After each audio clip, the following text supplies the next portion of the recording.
Hi guys, what's up, what's down, what's sideways? James here for Chronic Fatigue Syndrome, my friend, my enemy, my constant companion, day 56. Yes, let's make it day 56. I said yesterday about getting out of the head thing, if I remembered. I forgot, but I remembered that I had said if I remembered, so I went back and rewatched the video. I was 14, so I'm going to cut to the end of the story. I was 14, and that's when I decided to get out of my head. Alright, we'll go back now. So, when got sick, it's not like I was a really, really healthy, I guess it's a bit funny. I've always been healthy, but I've also been sick. Like, I always used to tell people, like, I'm healthy, I'm just sick.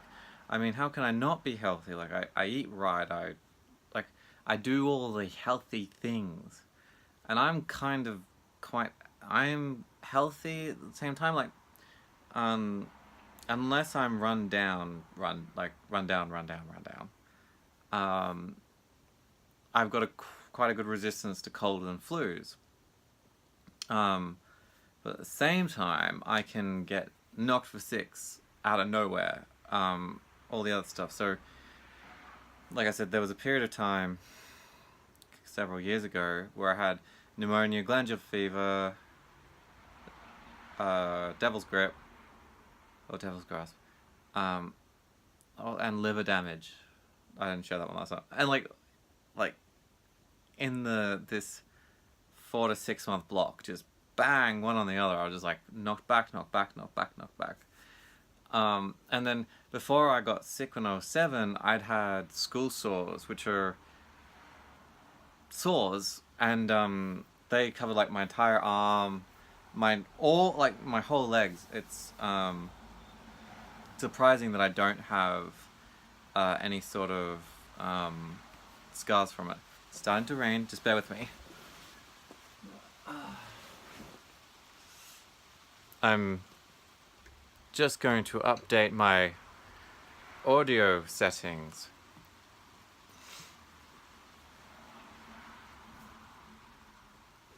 I don't know why I put this one in here. Just balance my ears out. Alright, so hopefully the rain what you get when you combine rain and won't, you get won't. The rain won't be an issue too much. Anyway, so when I was 7, I had like school sores up and down my legs. Like my leg, I was like a walking mummy. Like the entire length of my legs were bandaged. My arms were bandaged. I had it for so long, like more than 6 weeks. It was to the point where the doctor was like, "We've never seen this before. Let's put it in a journal," kind of thing. And there was other stuff going on at the time as well. I think I like had operations on my ear and stuff like that. So I was run down. Anyway, so let's just say from 7 onwards. So 7 onwards, life became a little bit less active. I would pretty much sleep or watch TV during the day if I wasn't doing schoolwork. And then when my brothers came home, play with my brothers, and then we would go to bed, sleep, wake up, repeat. So the only times I was active during the day was when I was playing with my brothers, which was like a very small window in the afternoon and in the morning. So I was like a normal child, and then crash, and then schoolwork or read or watch TV or stuff like that. And so this continued like until I was a teenager as well. But I remember when I was 14, because I used to, when I say live in my head, I used to, because I couldn't move and do the things I wanted to do, I would create vast and epic internal landscapes and stories, and like it was a whole world in here. And I would if I wasn't reading, then I was daydreaming because the body didn't cut it. And I remember when I was 14, I can't remember necessarily what kicked me to like, this is an issue. But I remember thinking, like, I don't want to live in my head the rest of my life. Yes, it's good to have an imagination, but, you know, life is out there. It's to be experienced. It's to be done. So I remember when I was 14 thinking like, oh, okay, I don't want to live in my head anymore. And then try to take a step out. And I've been trying to take a step out since I was 14. I don't quite have the elaborate mindscapes that I used to. I can, except this iteration of me doesn't, I'm constantly thinking like I've got to be doing something to move forward. If I just stop and stay in my dream world, then that's not, pardon me, that's not living. That's just being. I don't know. It's not even being. It's just existing. So I don't have that kind of level of mindscapes anymore, or daydream for X hours or stuff like that. The living in the head aspect comes more from like how you're feeling, like not feeling well, or you're sad, or you're upset, or something's going on in life, and it's just rah rah rah. So it's slightly different. But yeah, I remember it got to the point when I was 14 that okay, I want to move forward. I want to do things. I want to be the greatest martial artist on the planet. I want to be affluent. I want to go on adventures. I want to do blah, and I want to do blah, and I want to have this, and I can't do that. I want to feel it. I want to go out and feel it. I want to feel with these hands instead of imagining it. And yeah, so like I said, 14.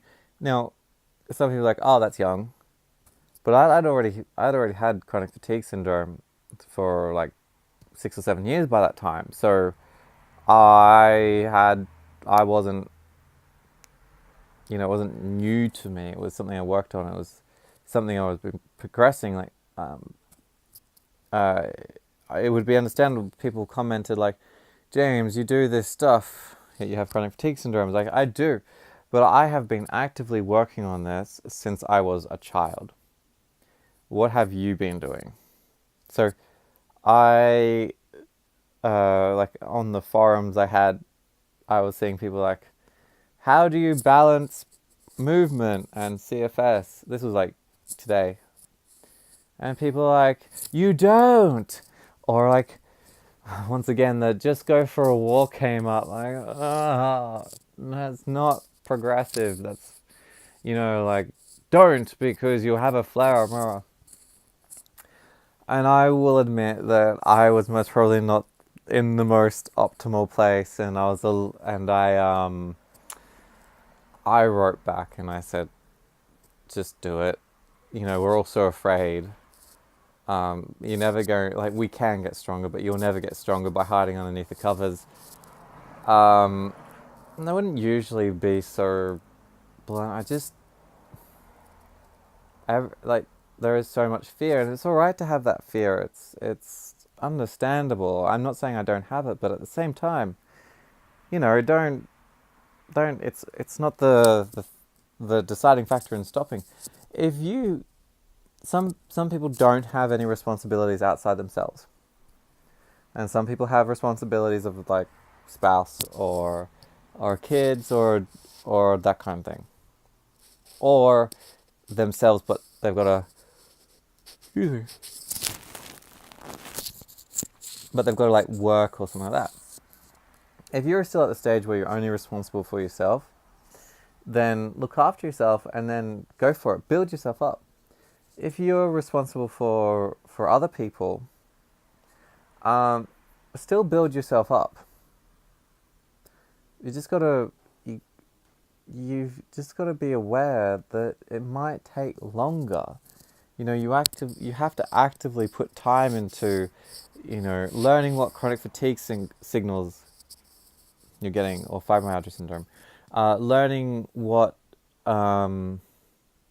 is just your body giving you warning signals like you're dehydrated, you haven't been moving, you haven't put enough food into your body, rah, rah, rah. And then what's your brain trying to stop you from going somewhere new. It's a constant thing, and sometimes you're just going to get it bang on the ball, and you're going to like, no, that's this, that's this, that's this. It's not chronic fatigue. Move on. And other times they're all interconnected, and you can't pick it. So it's just a constant learning experience. I've been doing this for however long I have, and it's still a constant learning experience. So it's just I'm a bit more mindful that I know that those are the three signals I'm going to get from my body. It's chronic fatigue syndrome. It's my brain, or it's my body going, hey, there's not enough liquid in us. There's not enough energy in us. Do something. So yeah, but deciding to live outside my brain, to not live in the dream world anymore, that was a huge step. It's a huge step for a 14-year-old. I know adults who don't even do it, and they don't have a chronic disease. They're just normal and like to live in dreamland. So it was a huge step for me to do it. And some of us really need to do it. We need to get out. Even if it's just, stop dwelling on it. Stop, being sucked into that whirlpool of constant, it's awful. Even if it's just that. So that's what 14-year-old me wanted to share with you today. And so I appreciate that, being able to share it with you, and I'm glad I went back and checked the video. I knew I said if I remembered. So thank you very much. If you've got any questions, or if you want to introduce yourself, fire away, leave it in the comments. Like, share, subscribe, notification button, and thank you very much.